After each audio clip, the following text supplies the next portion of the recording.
Hi,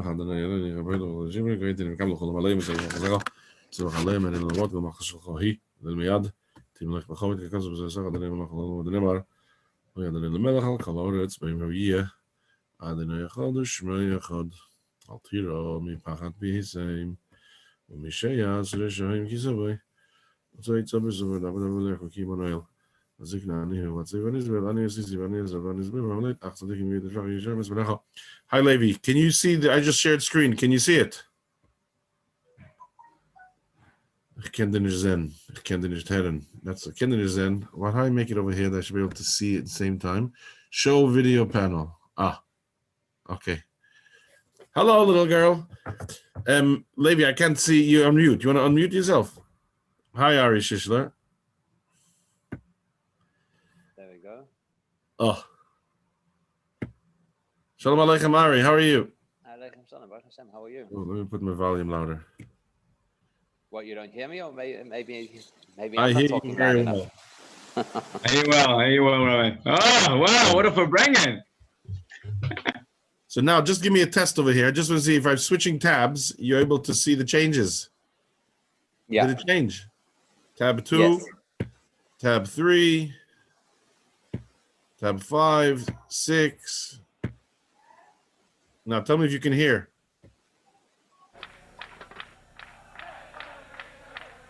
You can see? You can hear? Okay, so that all works.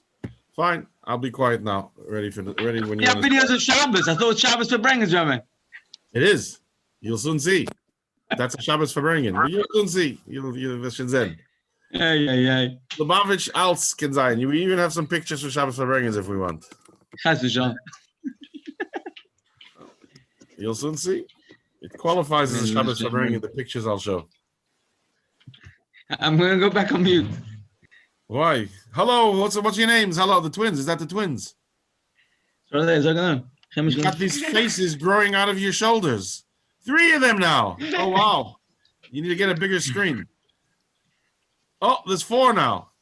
It's growing. Can I know how to? Let's hear all your names, everybody.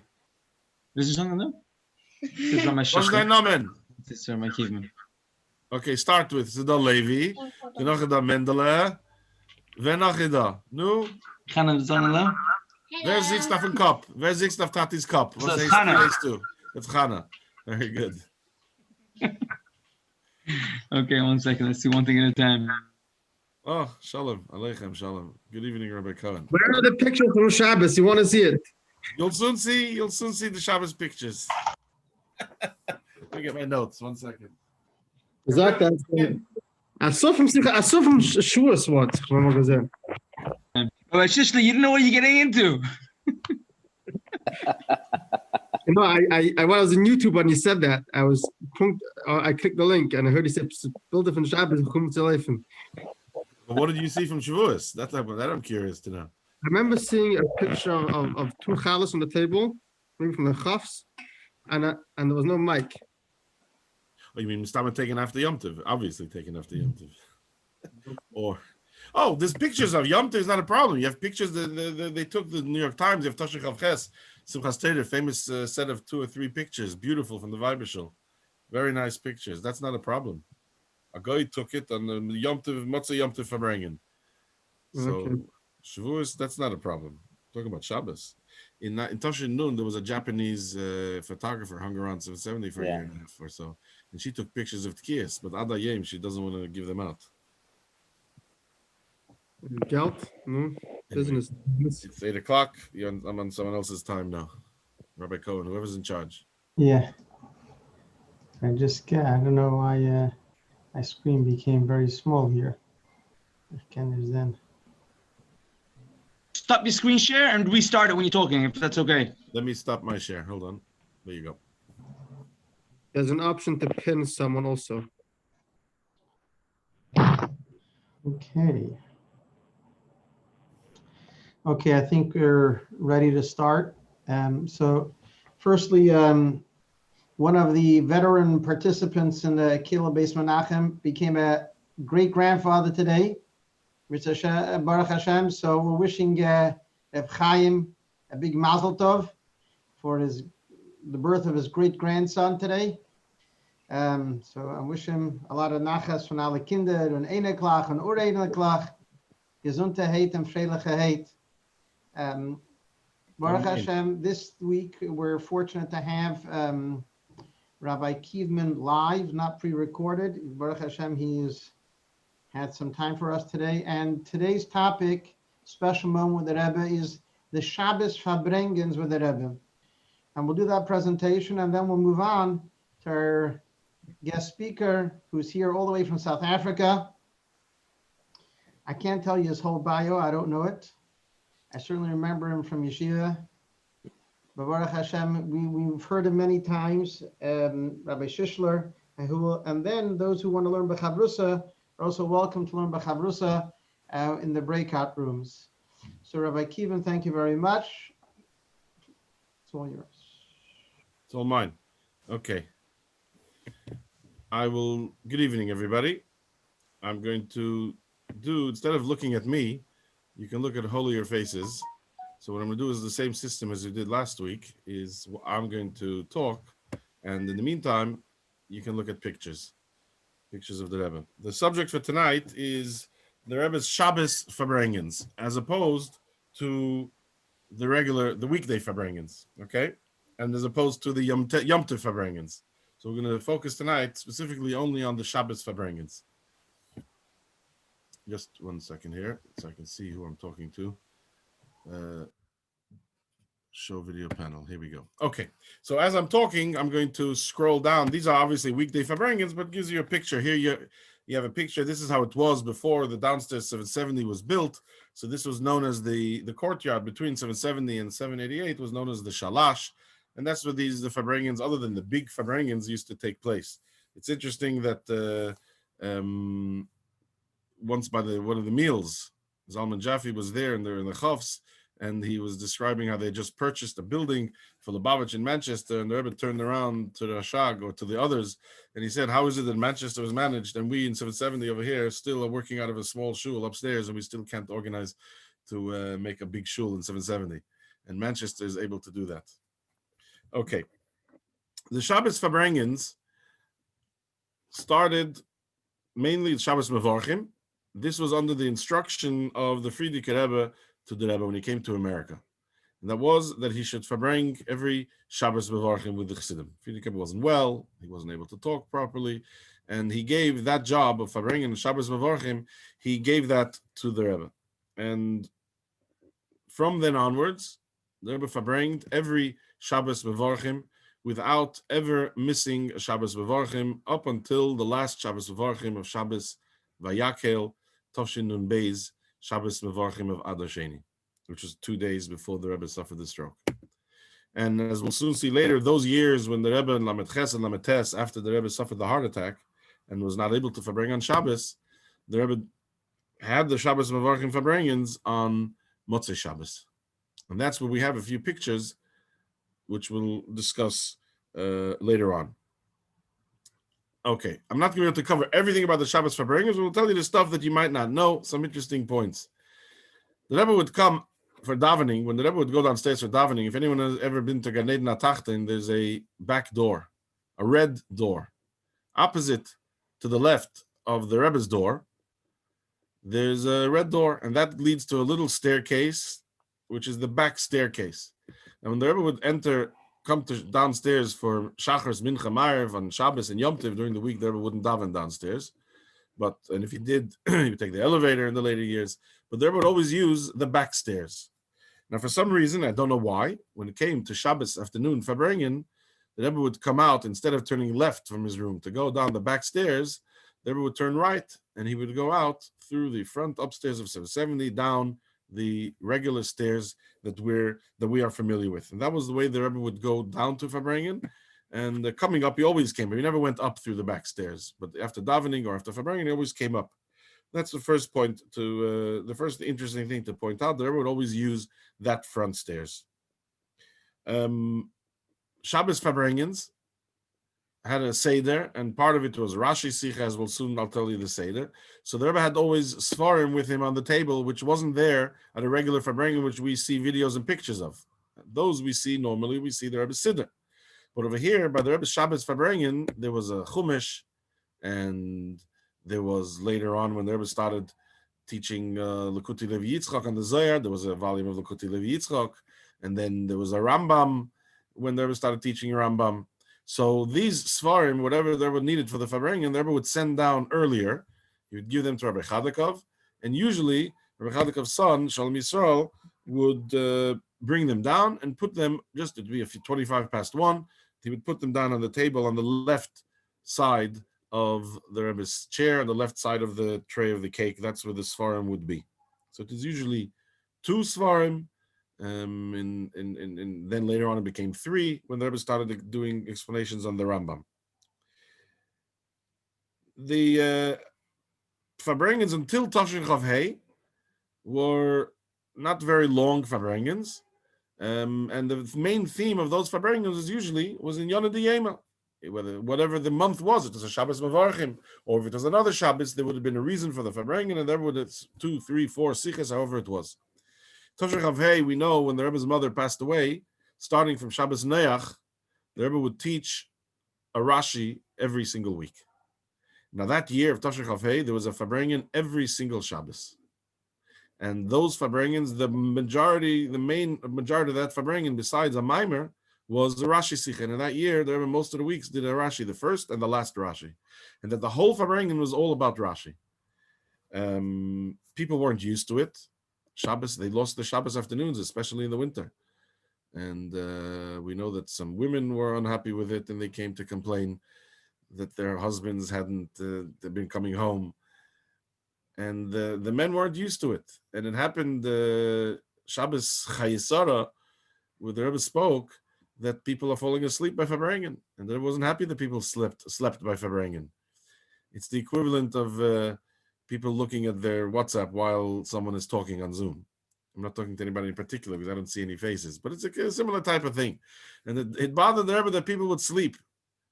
So he spoke about it in Shabbos Chayesara. It came Shabbos Teldis. There was a Yid, his name was Zalman Gurari, and he was in charge of the Vada Masada. So for Shabbos Teldis, he took out all the benches from 770. There's no seating room anymore, only standing room. And that way, nobody will sleep. And everyone came into Farbrengen, and everyone stands up as normal. And normally, everyone sits down, and then everyone else sits down. No one's sitting down. They look, what's going on? And there's no benches. So they said, Nish das hab ich gemeint. So they brought some benches back then, and from then on there was always benches. But every so often, and you hear it in the weekday Farbrengens as well, the Rebbe would always, many times, he would mention that this idea of people sleeping, maybe give some shmertzen. The Rebbe said there used to be smelling salts to wake people up. The Rebbe wasn't happy that people would sleep. In fact, in Toshin Chav Ches, there was a few Farbrengens in Cheshvan, and then going into Kislev, there was a separate discussion. The Misnagid got up at a big Aguda convention in New York and spoke very not nice, very bad against the Rebbe. And the Rebbe responded out of character. The Rebbe responded for 3 weeks. Fire. He responded back via Dav Tzayin, that the way only the Rebbe can. But one of the things that the Rebbe said was that this can only happen while mishlaft by Farbrengen, which is an interesting thing. Because people are sleeping with Farbrengen, the Misnagdim are able to go ahead and say such type of things about the Rebbe. So the Rebbe wasn't just that he wasn't happy people are sleeping by his Farbrengen. The Rebbe was saying that this is something that's negeya to many, many things. So the Rebbe would come into Farbrengen, and it would be quiet, or in later years they'd be singing, and they would sit down and wipe his becher, and then Rabbi Mentlik would fill up the becher with wine. While he was doing that, as you see in the videos of weekday Farbrengens, the Rebbe would take a piece of cake and put it into a napkin to prepare. The Rebbe never ate out of the tray, but the Rebbe would take a piece of cake, put it into a napkin, cover it, and that was the Rebbe's mezanos for the Farbrengen. The Rebbe would then make Kiddush, and it was quiet then. That was as soon as the Rebbe sat down, it was quiet, and you didn't hear they were making Kiddush, but you saw older on Hogus, the Rebbe picked up the cup, and for the bracha, the Rebbe slightly picked himself up, and the Rebbe drank, and as soon as the Rebbe finished drinking, that's when Rabbi Yael would start the niggin, and the niggin was usually the niggin of that year's kapitel. That would start on the Shabbos before Yud Aleph Nisan. That's when we would change the niggin. That was the practice one. Then every Shabbos, that was a niggin that was sung. In the meantime, the Rebbe would eat mezainis, and as the Rebbe was eating the mezainis, then the Rebbe would start turning around to first to the elder chassidim behind him to say l'chaim, and that's the way it started the Farbrengen. The Seder of the Farbrengen, usually there was always Yetzim and Aklal, but generally speaking, the Seder was there was two sichas on the theme of Shabbos, the month, the parsha, in these two sichas. Then was a mimer. Sometimes it was a mimer with a niggin before. In the later years, it was mostly a mimer ke'ein sicha. But the Rebbe would take out his handkerchief. Again, the subject of a whole topic on its own of how the Rebbe said a mimer. And then after that, the Rebbe would open up his sefer and his chumash, and then the Zohar. They would go through. That was a long break of nigunim. They wouldn't say l'chaim much. The Rebbe was preparing the biurim. And then when he finished, the Rebbe looked up and he said l'chaim. Okay, the time is going, so I don't want to keep you too long. So I'm just going to show you a few pictures, and maybe we'll do part 2 because I have a lot more notes over here. So we'll do part 2 next week. But just to show you some of the pictures that I prepared over here. Oh, go away. Here we go. So here you see a picture. This is Motzei Shabbos in the year Lamed Ches or Mem Tes, when the Rebbe's bringing the Shabbos Vachim or Motzei Shabbos. So here you see the Rebbe's holding his chumash, and the Rebbe's preparing the Rashi Sicha. Here's the Likutei Lev Yitzchok, and the Rebbe is preparing it. The Rebbe would open his Siddur in the summer to do Pirkei Avos and the Rambam. We will do this all next week because the time has gone by. I'll continue with this picture next week, but I just want to end off with this. I didn't realize time went by.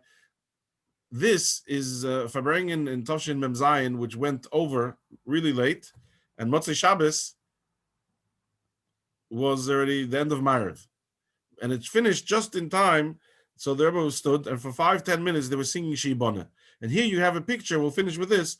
It's a short video. I'll cut through it. A picture of what it looked like the end of the Farbrengen. So they're singing Shibana because they were waiting for that they should be able to. You can see it. There you go. You can see it all. Here you can see here's the Rebbe, and the Avdallah candle is waiting. And the Rebbe was standing there for about 5-10 minutes, and they were singing Shibana. Some say the Lelev Rebbe passed away at those moments. But Chaim Baruch managed to get a camera from upstairs and to be able to take the picture. And you see the Rebbe standing there, davening the place for Ma'ariv. And then Havdalah and Yehudim. We'll do this at length next week. There's a lot of the details there that I want to point out. I'll just show you what is going on. Mavdil,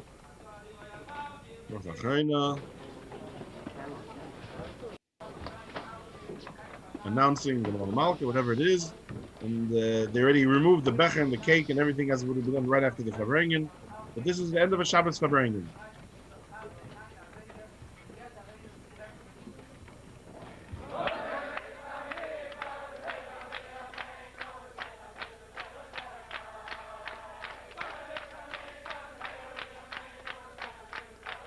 Okay. We'll do part 2 in Mitzvah Shem next week. Thank you very much, Rabbi Kiva. That's very, very interesting. All the pratim, and in Mitzvah Shem we'll keep this series going. And Rabbi Shishler is going to be speaking about the uniqueness of the Rebbe's approach to Anila Doidi, entitled Asor Hashem. We're very grateful for Rabbi Shishler to join us. And Rabbi Shishler is a prolific speaker. Many of us heard us many times and heard him many times through the internet and different opportunities, but now it's special for us. And we're very grateful that he was able to join us. If there's anyone who has a chavrusa that are intending to learn with the chavrusa, please send a message to the host Chabad of Presswich, and they'll move you to a breakout room. Those who have told us already will be moved shortly. And thank you very much, Rabbi Shishler. Shkoyach, thank you for the invitation and the opportunity. And a big yashakoyach to Rabbi Kievman. Wonderful to, sorry, 1 second. There we go. It's wonderful to have that experience and that feedback. Some of us had the privilege to see these Farbrengens live, some of us didn't. but there's honestly not very many people around who can give you the kind of detail and insight that Rabbi Kievman can give. So I kind of appreciate being part of this just to hear what you had to say. So let's just have a look. What I wanted to look at, sometimes we learn a sikha and we get the general picture of the sikha. We don't necessarily pick up that there's certain nekudas that are actually quite revolutionary. And in this particular case, if you have a look at the sikha in Parshas Re'eh, Shabbos Mevorchim Elul, Tavshin Nun Aleph, the Rebbe says something there which, it's expressive of a bigger picture, like a shitose of the Rebbe's whole approach generally to Yiddishkeit and generally to our koyach as Yidden, and then specifically to Chodesh Elul. So I thought it would be interesting for us just to take at least one nekuda out of it. Hopefully this will be a catalyst for more conversation and more farbrengen and more learning, which I think everybody would benefit from.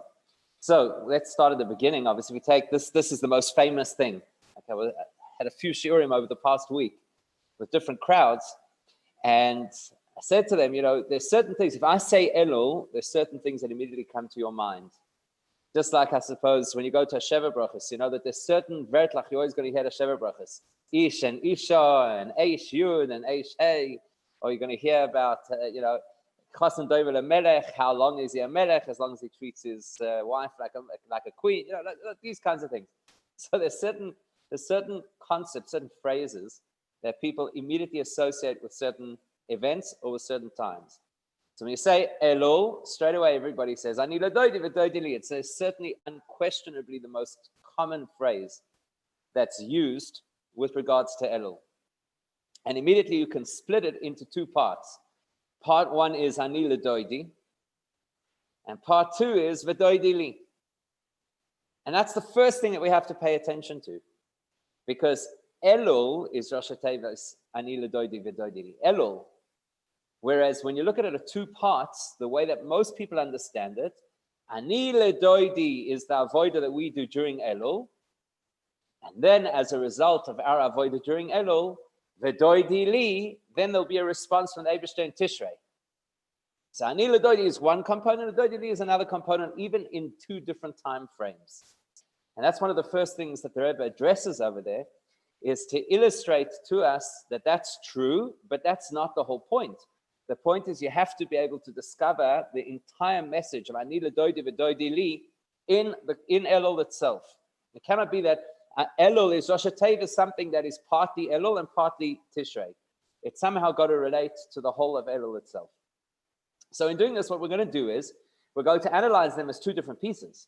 We'll analyze Ani Ledoidi as one concept and v'Doidi li as a different concept, and understand how the two concepts correlate and relate to each other, as is typically explained in most of Chassidus.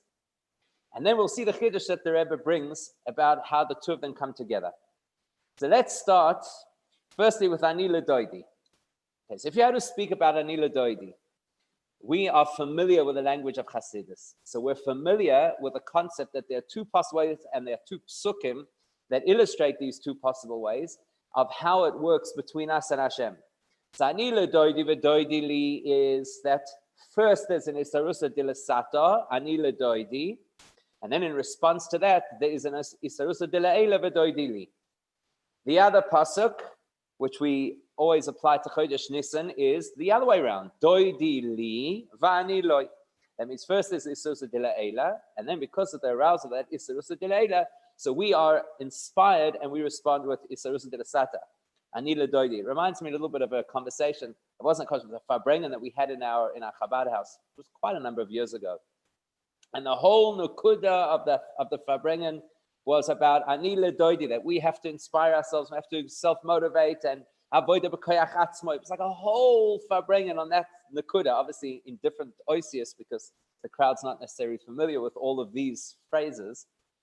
And then after like an hour of this theme, one guy turns around and he says, Rabbi, you need to inspire us. So, okay, shkoyach. Thank you very much. I realize obviously how effective my communication was. But the truth of the matter is that is our default. we expect that somebody else or something else is going to affect us. You know, in computer programming, one of the types of code that you could use is an if-then code. So if somebody enters this value, then this particular command should happen. And a lot of people in the Yiddishkeit also have an if-then value. So if the Eibishter will do this and that, then I'll do X, this and that. So if the Eibishter will solve my problems, if he'll do a nes, if he'll whatever, then I'll respond and I'll be dedicated and I'll turn my life around. Or as some people will even say, if the Eibishter would show himself, if it prove himself, then I'd definitely be committed. So that's kind of looking for the doidi li v'ani loi kind of a relationship. Ani le doidi v'doidi li is the other way around. I have to start. I have to push myself. I have to self-motivate. I have to somehow find the wherewithal within myself to reach out to Hashem. So what we're going to do is we're going to observe the two expressions, ani le doidi, which is the isarusa de la sata, and v'doidi li, which is the responsive isarusa de la eila. And we have to ask ourselves some very important questions about both of them. So let's start with ani le doidi. Ani le doidi, when I take the initiative, and this is the kind of thing we've learned in Chassidus, so we know this. If I take the initiative, if I drive the process, what's the benefit? What is the maila? I'm pretty sure by this stage, everybody's familiar with Zoom and how it works and what you can do and what you can't do, and that you can unmute yourself, you could use the chat, and whatever the case is. So if we had to define, using any of those tools, if we had to define what is the biggest selling point, the biggest maila of ani le doidi, what would it be? The biggest maila of isarusa de la sata first. What would be the biggest maila of starting with isarusa de la sata? Okay, Baruch Hashem, I'm glad people use the chat. That's helpful. Okay, so what happens when you say ani le doidi? You say ani le doidi. So the first word over there, which is, by the way, a little bit objectionable to Chassidim. I remember once sitting at a Farbrengen in Kfar Chabad. I was very fortunate to still be in Kfar Chabad when Reb Mendel was there. Reb Mendel was nifter the year after we left. So I remember once sitting at a Farbrengen and somebody said something. I don't remember exactly what they said, and it was actually irrelevant. But whatever they said, they were talking about, I believe and I hold and I have a question. So Mendel went, ich. You could see it was so objectionable to him, the concept of ich. It was like, how could you even speak that way? So ani is the first word of the process. Ani le doidi. Strange. So what's ani le doidi? Ani le doidi, the maila is in an isarusa de la sata, is that you're invested. Right? It's mine. I relate to it. It's personal. Like people would prefer to do something that they have invested in doing themselves. By the way, that's often the problem that shluchim have, because they're so busy trying to do everything themselves, they don't know how to delegate necessarily to other people to do things. So I want to have the schus, I want to be able to do. Even Moshe Rabbeinu had this issue. Now, Yisrael had to come along and tell him you have to create a hierarchy and whatever. So we have a certain vested interest when we do something mitzad atzmeinu, when we are motivated to do it. So the maila is that we feel a sense of achievement. We feel that we have gained. It's our achievement. It's kav shaloi. It's something personal. And when something is personal, you take a tremendous amount of ownership. So if you have a look throughout Chassidus, we talk so much about avodah b'koyach atzmoi. We talk so much about the maila of people. We talk about why it is that even though Adam and Chava started off in Gan Eden, that's not the tachlis hakavana. Tachlis hakavana is that you should be outside in the world. And in the world, you should have to battle along and work things out for yourself and become and go through your own experiences until eventually whatever you have achieved is not because it was a gift mil maila, it's because you did it yourself. So the maila of ani le doidi is the maila of achievement and ownership. People will even tell you, and it makes a lot of sense, in our shlichus, as long as we're telling everybody what to do and guiding everybody and inspiring everybody, they don't necessarily have that sense of ownership. When you can get somebody to come along and to schlep benches or to pack shmura matzahs or to deliver b'shlach manos or whatever it is, and they can actually feel ownership of whatever it is that they're doing, then it's no longer your moisid. One of the most upsetting things I think that a shliach ever hears is when a congregant says, yeah, I think I'm going to come to your shul this Shabbos. My shul, it's not my shul, it's ours, right? You want people to have the sense of ownership. You want them to feel that it's theirs. So the great maila of ani ledoidi is the maila of how much it's pneumistic, how much it's mine, how much I feel it, how much I experience it, how much I own it. So what's the chesaron? That's beautiful. That's fantastic. It's an amazing thing to be able to have the sense that it's not theoretical in knowledge in a book, but it's mine. It's something that I worked for, something that I earned. So what's a chesaron? The chesaron is that it's only as great as I could be, right? I'm a bal gvul. I have my limits. So therefore, as great as it feels for me, at the end of the day, it's limited to my abilities. So the maila of ani ledoidi is the maila for me as a person and how I feel as a person.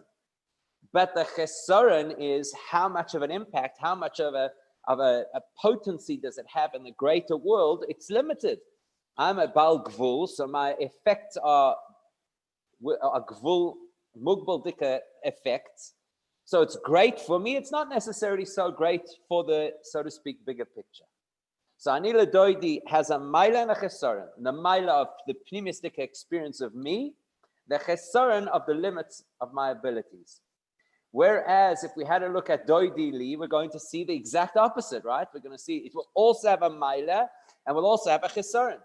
So the maila of doidi li is pretty clear. If my chesaron as a human being, if I initiate a process, so it's isarusa dilasato, so I initiate a process, the chesaron is that I have my limits. So what does that mean I have my limits? Let's talk practically. What does it mean I have my limits?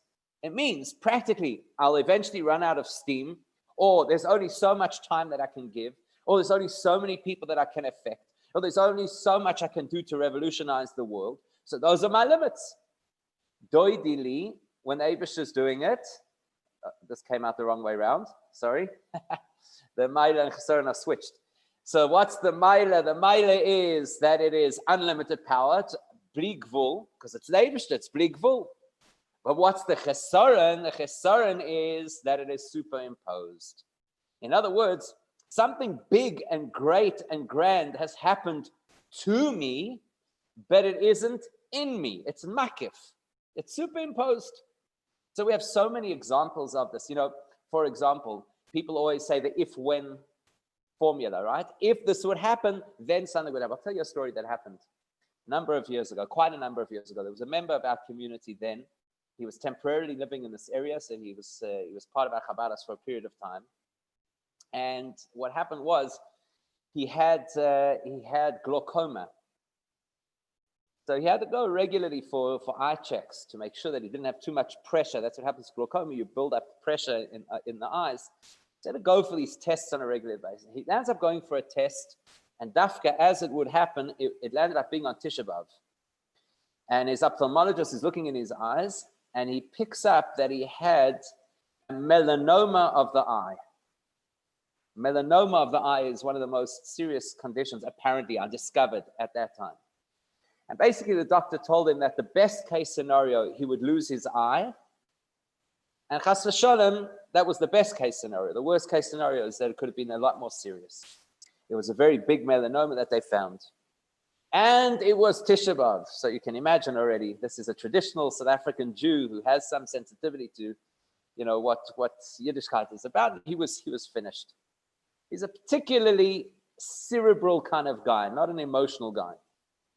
So that afternoon, after Chatzos and Tisha B'Av, I went to his house, and I took his mezuzahs to be checked.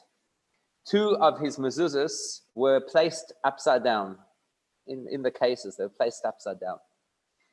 And then I said to him, and this is a guy who's Avrami Kievman can tell you about South Africans. They're good Litvish Yidden. They have all the chesonos and not necessarily the milas sometimes. You know? So he was like a cold kind of a guy. So I said to him, listen, you have to write to the Rebbe. So I told him, it was like the furthest thing from his mind. So you have to write to the Rebbe. Anyhow, I convinced him, he was frightened enough. I convinced him he should write a letter to the Rebbe. So that year, Tisha B'Av was, I don't remember, I think it was a Thursday or something like that. And Sunday, he writes a letter to the Rebbe. Monday, he flew to Cape Town because the leading ophthalmic, whatever it was that he needed to see in the country was in Cape Town. So he flies to Cape Town Monday morning. So Thursday, they told him that it's mamish terrible news. And he had all the scans and everything. Monday, he flies to Cape Town, goes to see this leading expert who redoes all of the tests and tells him there's nothing. It was a mistake. There's no melanoma. There's nothing to discuss. So when he called me that evening to tell me, I'm like, look at this. We checked your mezuzahs. We wrote to the Rebbe. It's a mess. He says to me, the doctors made a mistake. So that's the chesaron of Doidi Li. Doidi Li means the Eibusha could pour the greatest giluyim and the greatest nisim and everything on top of us, and lav dafka isn't going to change anything. And if we think that that's an outlier and an unusual story and it's far-fetched, we only have to look at Matan Torah and the Egel HaZahav, because there was never a greater Doidi Li than Matan Torah. Anoichi avaya elekecha lashon yochid. I mean, it's mamish the greatest possible gilu you could ever have. And as the Alter Rebbe says, Matan Torah will never be repeated. And what's the direct result of that? Give people 40 days and everything wears off and they're making an Egel HaZahav. So the Maila of Doidi Li is the koyach and the power. The chesaron is the keli is not necessarily big enough or sustainable enough to be able to contain all of that energy and to translate it into something pneumistic. So ani le doidi v'doidi li, now not only does it appear to be two separate conditions, ani le doidi is one kind of an approach, and doidi li is another kind of approach. And how most people explain it, ani le doidi happens first in Chodesh Elul, and then doidi li happens afterwards in Tishrei. I invest, and the Eibusha gives the return. Actually, it turns out that they're pretty much contradictory. That ani le doidi is one kind of a reality, and doidi li is another kind of reality. Ani le doidi will be more long-term effective on me, even though it will be less impressive and less exciting, less fireworks. Doidi li will be much greater expression and excitement and explosive energy, but it's not necessarily going to affect me in such a personal and long-term way. So not only is ani le doidi and doidi li now two separate concepts, they actually appear to be contradictory concepts. And that's incredibly strange. You should have two things which seem to be so diametrically opposed, represented by the same word. So to understand this a little bit better, let's have a look. We know that Shulchan Aruch tells us ani ledoidi v'doidi li is only one of the three Rosh Tevos that we use to refer to Elul. And there's also ina leyad v'samti lecha and Shishler re'eyu umatonois le'evyonim, which is what? Three different kavim, three different ways that we typically connect to the Eibusha. Not only in Chodesh Elul, we've got to do it a little bit more. But these are three kavim with which we connect to Hashem, as the Mishnah famously says in Pirkei Avos, Al Shloisha Dvarim Ha'olam Oimed. These are the three things that the world stands on. So let's pause for a minute and understand what these three things are. There are three types of investment of ani ledoidi that the world stands on. Because all three of these are things that we have to do. Ani ledoidi v'doidi li is tefillah. Ina liyod v'samti l'cha is Torah. Ish le'rei matonos levyonim is gemilas chasadim. All three of these actually really belong under the category of ani ledoidi. So what does the world stand on? What does the world depend on? It depends on our avodah, our investment, our going forward in line with what Hashem wants in three primary areas: davening, Torah, and gemilas chasadim. So what you see over here is that in the concept of Elul, you actually have ani ledoidi, the isarusa de la sato would appear to be the primary driver, the main thing of Elul, ani ledoidi. Except that's not unique to Elul. These three kavim, Torah, avodah, gemilas chasadim, are not unique. These are all the time. Al shoshet dvarim ha'olam oimed, all the time. That the world is consistently dependent on these three types of our avodah. So what's unique about Elul, in addition to what you do any other time of the year? So in addition to that, we have the fourth pasuk, that Elul stands for Es Levavcha v'Es Levav, right? Umal Hashem Elokecha, Es Levavcha v'Es Levav, which is Avodas HaTshuva. Now, Tshuva is interesting, because if you talk about Limud HaTorah, or davening, or Gemilas Chasadim, that's absolutely clear that all of that is in the kav of Ani L'Doidi. That is all Isarusa Dilasata. I have to go out and learn. I have to daven. I have to do Gemilas Chasadim. It's all very much in the realm of humanity, which means, as we already said before, that Ani L'Doidi has its limitations. And these things have their limitations. How much Torah can you learn? Well, it's going to depend on how much time you have. It's going to depend on your mental capabilities. So how intellectual you are is going to make a difference to how much Torah you could learn. Even though, like the Alter Rebbe says in Perches in Tanya, that there's such a concept as Dvarim B'Teilim Beheter. Some people are not shaykh to learn, so there's Dvarim B'Teilim Beheter. I don't think that coronavirus constitutes a heter for Dvarim B'Teilim, even though it does seem to be very common, right? So these are things that are up to me, and therefore they're limited to me. How much davening could you do? How much could you daven ba'avoida? I don't know. Maybe once upon a time people used to daven more ba'avoida. Now we daven less ba'avoida. I don't know if you daven on Zoom or you don't daven on Zoom. If you don't daven on Zoom, then really you should be davening ba'avoida. It's a very interesting time right now. A couple of weeks ago, there was a rabbinical conference here in South Africa.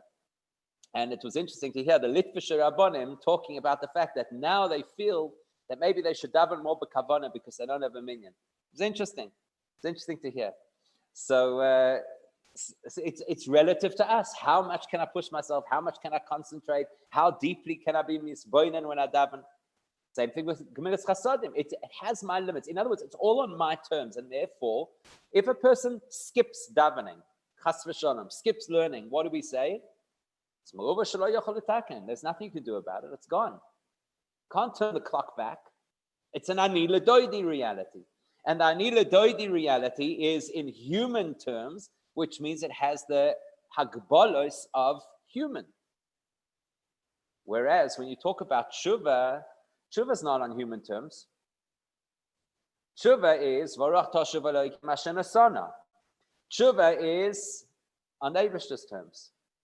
In other words, the teshuva element of Elul, actually, even though I have to do the tshuva, there's Ani L'Doidi, I have to do the tshuva, but in a certain regard, tshuva sounds a little bit more like the doidi li component.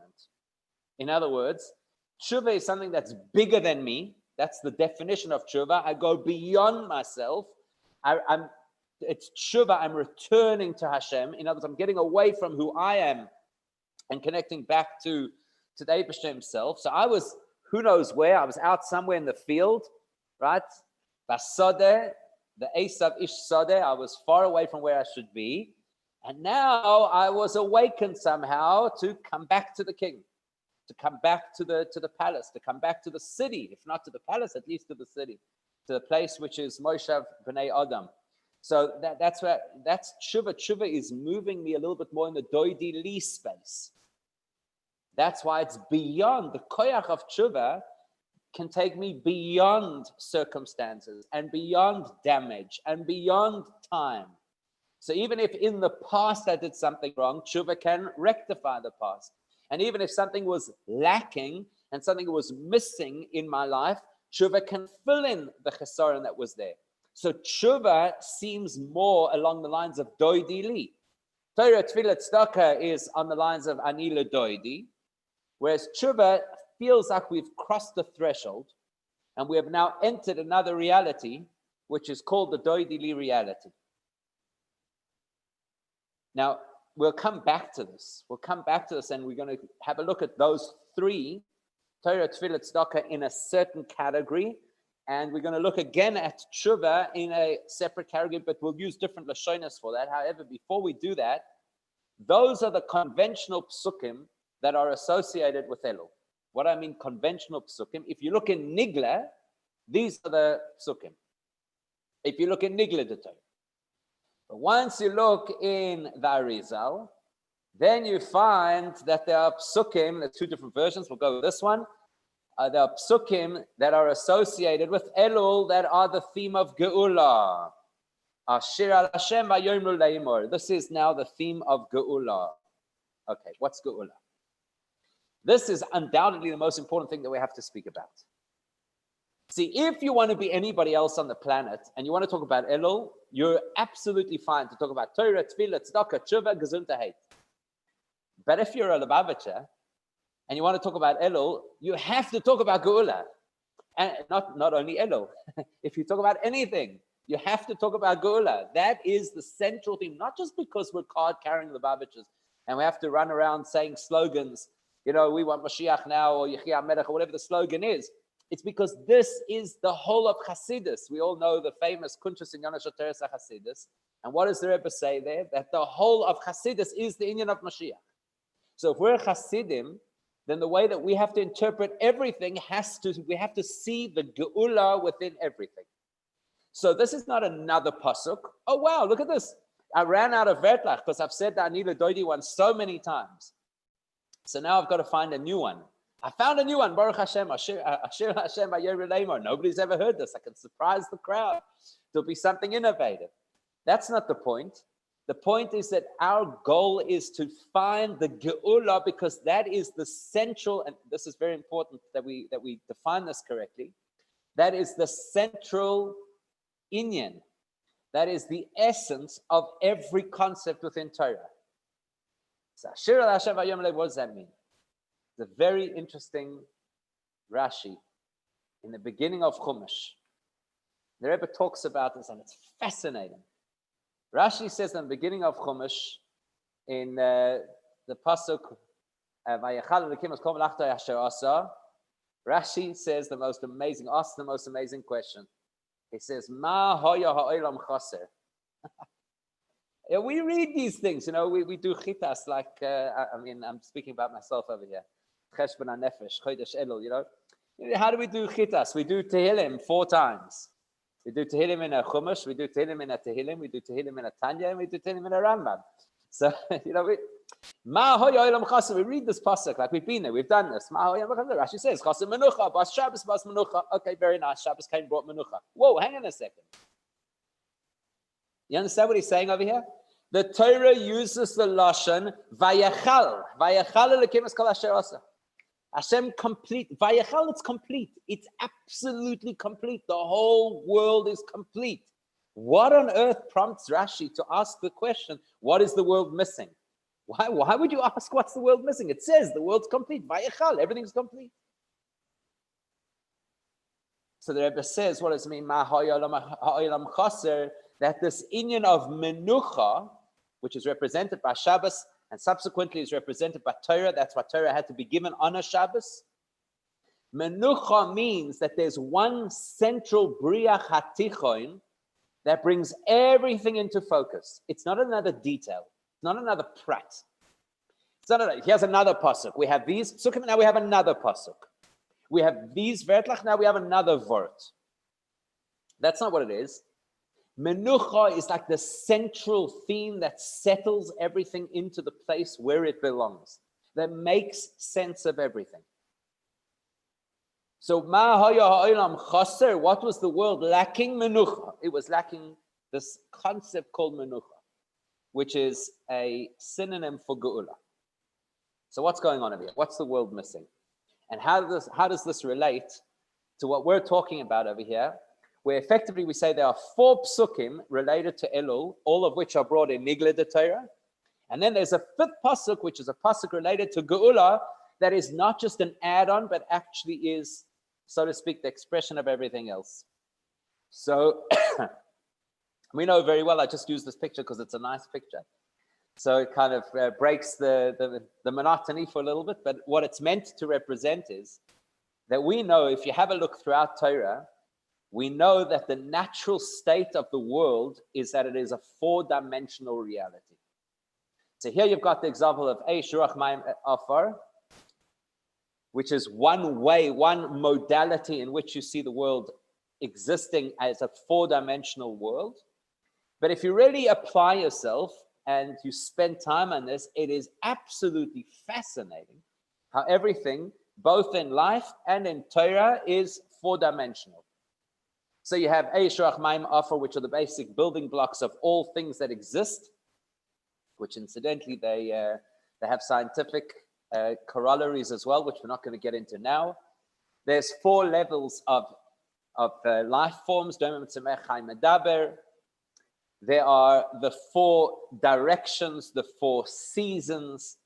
You have what they spoke about in ancient Greek philosophy, the four temperaments, which is very aligned to the four Yesodus. We have the four oilamas. We have the four levels of the neshama, as they're explained in most Sfarim: nefesh, ruach, neshama, and neshama lineshama. You have the four groups of malachim, which are reflected in the four machanos of the Yidden down here on earth, the way they camped in the desert. Pretty much every single concept within Yiddishkeit has a four-dimensional component to it. So Rosh Hashanah, there's four Rosh Hashanahs. Shabbos, there's four Rosh Hashanahs. Daled Minim, four mitzvahs of Purim, etc., etc. I mean, you spend time in it, it's fascinating how many things you see that are all four-dimensional. What's the nature of four dimensions?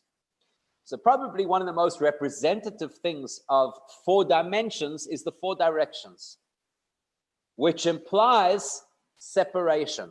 Uforatsta, it's like this outward movement. In other words, the way that Hashem designed the world originally, and when we talk about design the world, we don't only mean the Gashmistic world, the Ruchnistic world as well, is that all the pieces are there, but they're not together. All of the components exist. Vayechal Elokim es kol melachto. Abishta finished all the melach, everything that had to be done was done. But the menucha, everything sitting together in an harmonious way, that's what was lacking in the world. If you have a look in Kuntrus Inyona Shoteres Chassidus, basically, the primary thing that the Rebbe teaches us there is that everything else before Chassidus is in the four-dimensional reality, which means it could be that you have an apparent contradiction between this level of drush versus that level of soid. Or maybe the pshat doesn't necessarily align with the remez. Or maybe the world seems to be a place that is disparate and things don't make sense and they appear to be contradictory to each other. What geula is, which is a synonym for menucha, which is what's taught through Chassidus, is where you see the coalescence, how everything comes together and you find the essence of everything so that it no longer contradicts, as the Rebbe very clearly illustrates with the different interpretations of Moedani. So you have the Pshat, you have the Remes, you have the Drush, the Soid, and it all seems to be completely unrelated until Chassidus comes along and threads it all together, a Bria Chatichon. So likewise in Elul, you have Ani ledoidi v'doidi li, ina leyoda v'samti lecha, ish l're'eyu matonos le'evyonim. These are all the expressions of how Elul works, milmato l'mayla. In other words, this is, as I look at it right now, I see that the world is a disparate place. It's a world that has a certain element of chaos, a certain element of breakdown. And as a result of that breakdown, I have a breakdown in my relationship with Hashem. And in order to construct that relationship, these are the three primary kavim that I have to use. Al shloisha dvarim ha'olam oimed, the world stands on three things. And the world that we're referring to over here, the Rebbe explains, is the world's actually a bia. Bria, Yetzira, and Asiya, which is all, so to speak, milmata lamayla. The whole theme of these three worlds is some level of distance from Hashem. And now I move towards connection to Hashem. So if I live in Olam Asiya, for example, which is, in case we haven't guessed it, where we live. So if I live in Olam Asiya, there's not a whole lot of awareness of Hashem, and there's a lot of battle in order to create that closeness. If a person or a malach or a saraf or a neshama lives in Olam Abriya, for example, it still has a movement to connect to Hashem. It still has a sense of self. It still has some element of Yeshus. And what it's got to do is try and reconcile its Yeshus, the Ani Ledoidi. So when we talk about Ani Ledoidi, that represents the whole reality of Oilamus, Bria, Yetzira, and Asiya, all of whom are trying to move Milamata Lamaila to be able to connect to Hashem. Then you have Es Levavcha ve'es Levav, the concept of Tshuva. Tshuva is like a taste of Atzilus. Meaning to say, Tshuva is a taste of the world as it is in Hashem's terms. What's Atzilus? How do you define Atzilus? If you had to describe Atzilus to somebody on the side of the road, as some over-enthusiastic bochrim like to do on Mifzoim. You stop a guy, put on tefillin with him, start to tell him about Atzilus. So what's Atzilus? Oh, it's the world of emanation. Okay, now I know what you're talking about. As much as I understood when you said, would you like to don phylacteries? So, what's Atzilus? So in simple language, what's Atzilus? Atzilus is the world as the Eibishter sees it. Or not the world. Atzilus is reality from the Eibishter's perspective. Beya is reality from the perspective of Nivroim. And Atzilus is reality from the perspective of Hashem. Or if you want to say, Das Elyon and Das Tachton. So Es Levavcha ve'es Levav, the concept of Tshuva means I step out of the reality of Ani Ledoidi. I step out of the reality of trying to build myself up and climb a ladder in order to connect to Hashem. And here I have the spark, this moment of realization, this awakening, this hazaza atzmis that says there's another truth. And I've been out of touch with that truth. Suddenly I become aware. I have what they call an aha moment, an epiphany, a baskol from Har Chorev that says, something wakes me up in the middle of nowhere. I don't understand where it comes from. It's this awakening. Doidili, the Eibishter decided to inspire me. It's still part of the four-dimensional reality, even though we're talking over here about two different ways. Ani ledoidi and doidili. It's part of a four-dimensional reality, which means that they're totally different. And not only different, they're contradictory, as we said right in the beginning. Ani ledoidi implies that I have ownership, but I have limitations.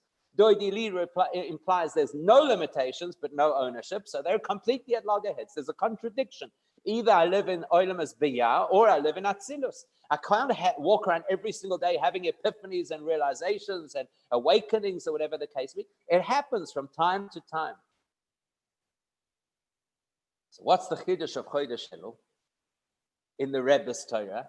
In a perspective of Geula, if you live with a Geula mentality, where the whole purpose of Geula is the fifth dimension, Achamishis Leparoi, the fifth dimension which is beyond all of the four, not because it's higher, not because it's removed, but because it's the essence of all of the four. The Yechidah Shebenefesh, the Yechidah Shebetorah, the Geula, the Menucha that brings everything now, it settles together. That Elul, the same word, is both Ani Ledoidi and Doidili. So when I look from the perspective of Chassidus, when I look from the perspective of Geula, then I see that Elul is one word. It's not an accident. It's no accident that we have Ani Ledoidi v'Doidili expressed in the same word. Because unlike how we began this process where we thought, okay, Ani Ledoidi is one process that I go through in Elul, and then Doidili is Hashem's response that happens afterwards in Tishrei. And then we went one step further and said, actually, Ani Ledoidi and Doidili are completely antithetical to each other. Ani Ledoidi is limited to my experience, although it feels much more real to me. And Doidili is unlimited because it's Hashem's experience, but it could be beyond me. Actually, what the Torah wants us to know is Elul, it's all one word, one process, one essence. What does that mean? It means we started off looking as if we're down here on earth in the human form with its limitations, and Hashem is, so to speak, up there in some spiritual, heavenly, divine realm, which is not limited. And so naturally, the two don't automatically go together, and you need some incredible amount of energy and effort to put them together. The truth is, that's not who we really are. You have two ways that you could start Elul. You could start Elul like everybody else, which is to say, okay, this is the month I'm going to calculate how distant I am from Hashem, and then I'm going to try find a way back. Or you could start Elul And you could say ani and li is the two brackets that hold this word. And as the Rebbe points out of there, the Lashon li is a very interesting Lashon, because li, it says, Kol Maka, any place that it says the Lashon li eino zaz la'olam. It's a word of eternal impact. So right from the beginning, before I do the first step of Elul, before I do the first Cheshbon HaNefesh, before I do the first Tefillah, Torah, Tzedakah, Tshuva, whichever particular, before I do anything, it's this realization that says, Ani ledoidi. You want to know what my essence is? You want to know who I really am? You want to know what my core value is? It's not going to be determined by how much davening I do, or how much Torah I learn, or how much Gemilas Chasadim I do. Because even before any of that happened, Ani ledoidi. Even before any of that happened, I have a Yechidah Shebenefesh that is one with Hashem. So therefore, I have the capacity within my, here's the big Chiddush, within my finite, limited human steps that I'm going to take over the next month. Don't think that those human steps are just limited to human capacity. Ani ledoidi. I have a Yechidah Shebenefesh, Yechidah leyachtach, that is one with the Eibishter, that has absolute power. So every step that I make will have both the Ani Ledoidi and the V'doidi Li component. It will have the Ani Ledoidi, that it will be small and limited in terms of what I do actually, because that's who I am. I'm a finite person. And it will also have the infinite capacity of the Eibishter, because my neshama is one with Hashem. And it will have that infinite capacity, but it will also have the mile of being pneumistic in me. Why? Because it's my step that I took. So before we even begin any of the details of Ani Ledoidi, details is the four-dimensional world. This detail goes here, that detail goes there, the next detail is higher, the next detail is lower. But Elul, in essence, is the fifth dimensional world, the element of Yechidah Shebenefesh, Razin de Razin. That's the part of Torah that allows me to understand that even before the process begins, the essence is not only available to me, but it's within me. In other words, Elul is a time of the year where we have the uniqueness of having the Maila of both Isarusa de Sata and Isarusa de Eila in our Avoida. Not that the Isarusa de Eila is what the Eibusha will give us after our Avoida, but it's actually in our Avoida as well. So if you want to expand this further, by the way, I think it dovetails very, very beautifully with the Sikha from this last Shabbos, also from Tavshin and Aleph, the Sikha Kiseitze, where the Rebbe talks about how you could have Kiseitze and Kisava in the same parsha because they're contradictory. Kiseitze is going out of your Eretz Yisrael in order to fight, and Kisava is coming into Eretz Yisrael, into a place of Yeshiv Adas and Menucha. And he talks about how it could be Melchemes Rashus. It's a beautiful sikha. When you see the two of them in context, it's a magnificent revolution. It's honestly a revolution that the Rebbe gives us.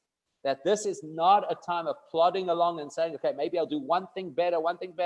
It's that every single step that we take is directly connected to the Yechidah Shebenefesh, but we have to be aware of it. And we have that consciousness that we're operating from our Yechidah Shebenefesh.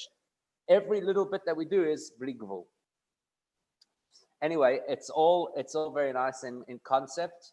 We have to learn the sichos, obviously, but the most important thing is we shouldn't talk about sichos and theories. We should see b'poel the Giloy Yechidah Shebenefesh and the Giloy of the Yechidah HaKlolis, which is the Neshama of Mashiach, should be revealed for all of us to see in Chodesh Elul. I don't know how it is in the UK. I don't know what your rules are at this point in time. South African shuls were given the green light to reopen last week with extreme restrictions. So we had in shul on Friday nights. Anybody who knows South Africa will know the Friday night shul is like a big thing. It's this big tradition. We had in shul on Friday night all of 10 people, literally 10 people. So I said in shul, we did it now that Ani Ledoidi. It was very difficult to get people to come to shul to feel safe enough to come to shul. We did the Ani Ledoidi. Now the Eibishter should do the V'doidi Li. So we should have the V'doidi Li, we should have the Giloi of Malkeinu Mashiachenu, and we should be able to have the Gula Shleima, the Yad Mamash. Shkoyach, thank you. Thank you very much, Rabbi Shishler. Das ist gelernt, I guess, which is good. Baruch Hashem, thank you. And I think that goes Bechlal that the Sichos of the Rebbe Nun Aleph Nun Beis are incredibly deep and revolutionary in Yonim. Very, very deep. Bechlal the Mamorim and the Sichos, the long Sichos, and they weren't a good study. So thank you very much, Rabbi Shishler, for joining us and for sharing it with us. And I wish you a lot of atzlach in your shlichus. We had the shuls open a little more in England. Mirza Hashem Zichzen with the Rebbe will be in the Gula in Eretz Yisrael. Take it from a yad. Amen. If I can just remind everybody, Mirza Hashem, next Sunday night is Chai Elul. Mirza Hashem, it'll be a Fabring. We'll start again. Rabbi Kivim will do a 15-minute moment with the Rebbe. And then we have Rabbi Shalom Ber Lipsker from Bal Harbor, Mirza Hashem Fabrengen. If you can join, please do so.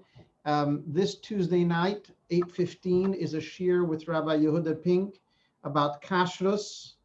Kashrus today's day and age is difficult. We see hachsherim. We don't know what it means. What do we rely on? What don't we rely on? What is a appropriate hechsher for a Chassidus home? So 8:15, same location, Rabbi Yehuda Pink. If there's any comments or questions, or you'd like to dedicate a shir, please let me know. Thank you very much. Thank you for joining.